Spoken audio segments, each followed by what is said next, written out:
Welcome to Puerto Rico English News, the only English-speaking broadcast of local Puerto Rican news and entertainment. Please subscribe. Keep us alive. Thursday, February 10th, agents from the San Juan Drug and Narcotics Division encountered 3 alligators on the patio of the residence on Gilberto Monroy Street in San Juan, after serving a search warrant in which they also seized large quantities of drugs and 3 firearms. Although they made no arrests during the raid, they did seize 3 firearms and a considerable amount of drugs and ammunition. February 12, 2022, federal authorities are offering a $20,000 reward for information that helps them find the whereabouts of fugitive Nelson Torres Delgado, alias Burro, reported the press officer of the United States Marshals Service in Puerto Rico, Pedro Fortier. Both the Task Force of Violent Offenders of the Marshals Service and the Agency of Alcohol, Tobacco and Firearms, ATF, requested the help of citizens to locate one of the most wanted. Torres Delgado has been called the El Chapo of Puerto Rico, and he is suspected as the drug trafficking gang leader responsible for the massacre at Cidra that left 5 dead. Lieutenant Colonel Roberto Rivera, Assistant Commissioner for Criminal Investigations of the Police Department, explained to the media that there are many names considered at this point in the investigation, but confirmed that the mastermind was federal fugitive Nelson Torres Delgado, alias El Burro or the Donkey. Authorities believe Torres Delgado, 35, controls drug trafficking in the Cidra areas, Aguas Buenas and Caguas. The fugitive has been wanted for 2 years, for which the federal authorities offer a reward of $20,000 and urge that citizens share confidentially information about their whereabouts by calling 939-475-6916 or accessing www.usmarshals.gov/tips. A disturbing video of the events known as the Massacre at Cidra will follow. Torres Delgado is suspected to have ordered these murders. Viewer discretion is advised.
February 9, 2022, Maunabo, Puerto Rico, agents arrested one of the most wanted in Puerto Rico, in the Imajagua neighborhood in Maunabo.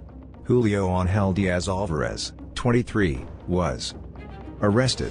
He is charged with murder, weapons law violations and various violation of Articles of Law 54 on domestic violence, threats and assault, issued by Judge Juan Carlos Vieira, with bail set of $3.6 million.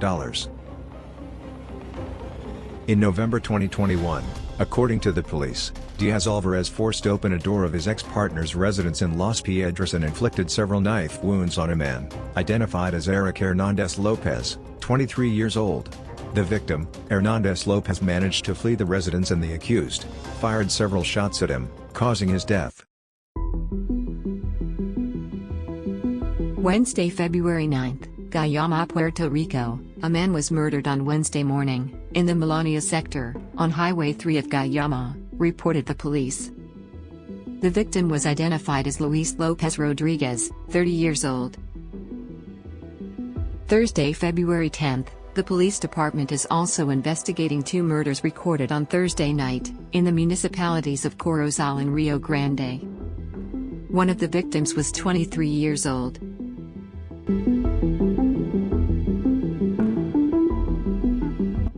Wednesday, February 9th, San Juan, Puerto Rico, Judge Glen Velazquez Mora, of the Court of San Juan, issued an arrest warrant in absentia against Edil Contreras Sano after being charged with attempted murder and violations of the arms law for an incident that occurred on January 30, 2021 in Puerto Nuevo, Puerto Rico.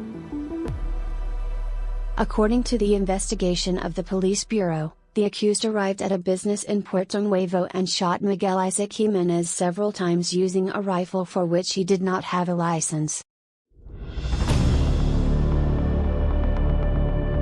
Friday, February 11th, Fajardo, Puerto Rico, agents from the Sexual Crimes Division of the Criminal Investigation Corps and the Fajardo Prosecutor's Office filed charges this morning against an officer who allegedly committed lewd acts against a woman whom he had detained for a violation of a traffic law. Agent Ernesto Garcia Glen, 45 years old and employed by the Fajardo Highway Patrol Division, was charged with restriction of freedom, lascivious acts and indecent exposure.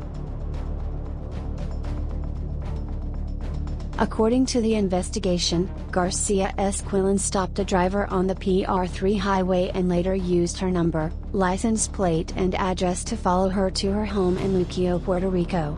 There, the officer prevented the woman from leaving her property in her car using the patrol car, entered the residence and began to lower his pants.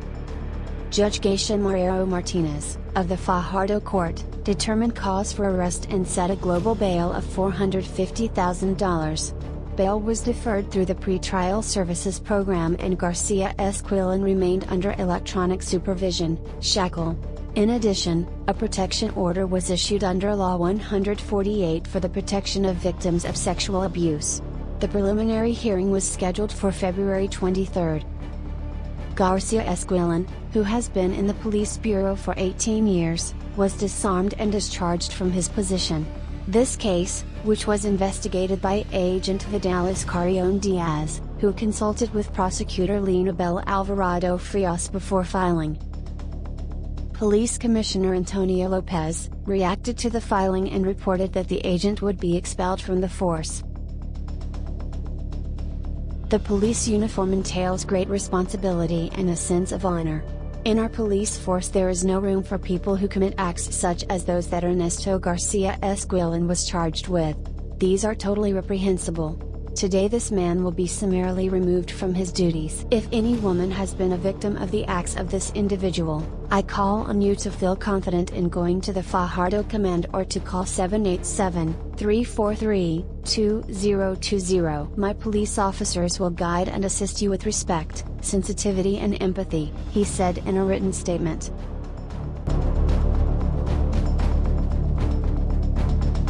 Friday, February 11th. Ibanito, Puerto Rico, Judge Alberto Valcarcel Ruiz, of the Ibanito Court, found Herman Matos Perez and Noel Turner Davila guilty, the perpetrators of the massacre that occurred on March 26, 2014 in front of the El Italiano Rubber Company in the Pasto neighborhood of Ibanito. The defendants could receive maximum sentences of 160 years in prison for the murders of Juan Carlos Olivieri Figueroa, Miguel Ángel Espada Colasso, and Anthony Buda Morales. A third defendant, Hector Luis Matos Perez, was found not guilty.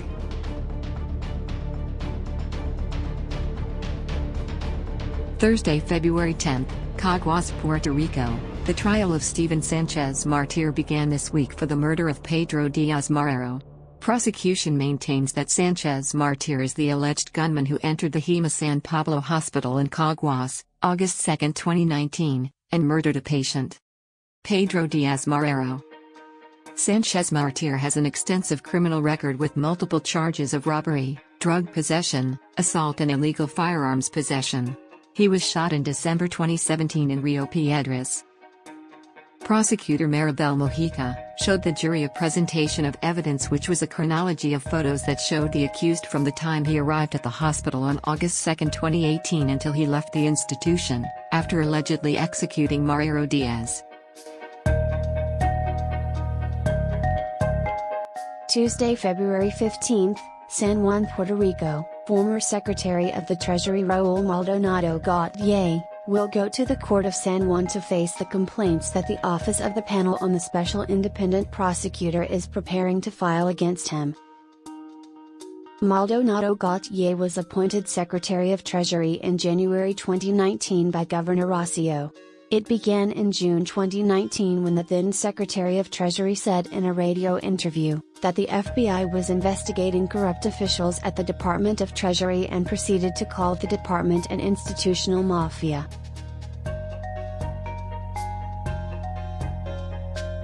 The governor demanded his resignation, stating, "The Treasury Secretary made some statements to the media denouncing serious irregularities in the department he is responsible for directing, which he never informed me of," said Rocio. Following his resignation, Maldonado's son publicly accused the governor of covering up mismanagement and misplaced freight containers that held FEMA relief for hurricane victims that were found in Toa Alta. In 2018, the accounting firm BDO Puerto Rico took part in an audit that investigated the disappearance of the containers, which found no mismanagement. BDO is currently under federal investigation for allegedly intervening in several government agencies, including the Health Insurance Administration. Raul Maldonado Gautier stated that he had access to privileged information on taxpayers that government administrators used to extort money, and that, among those involved in these activities, there were officials affiliated with the high-level administration. A few weeks after the dismissal of Maldonado Gautier, the Center for Investigative Journalism published pages of a chat from the Telegram application that showed communications between the then governor and several of his closest collaborators, in which they used a foul, prejudiced and vulgar language against people and about everyday situations, government and politics. It has been speculated that the leaked messages came from Maldonado Gautier. Ironically, the special independent prosecutor announced that it would file complaints against Maldonado Gautier, but did not say how many or for what crimes. Certain sources have suggested an underlying extortion attempt before the text messages were released. Maldonado Gautier has denied these assertions.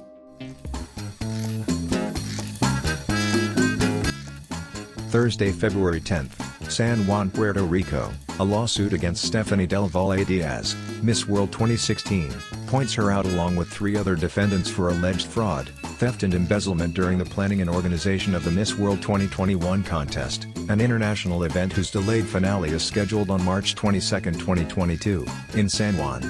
Stephanie Del Valle denies the embezzlement and classifies the lawsuit as frivolous and malicious.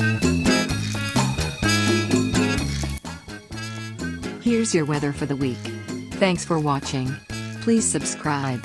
Have a beautiful week.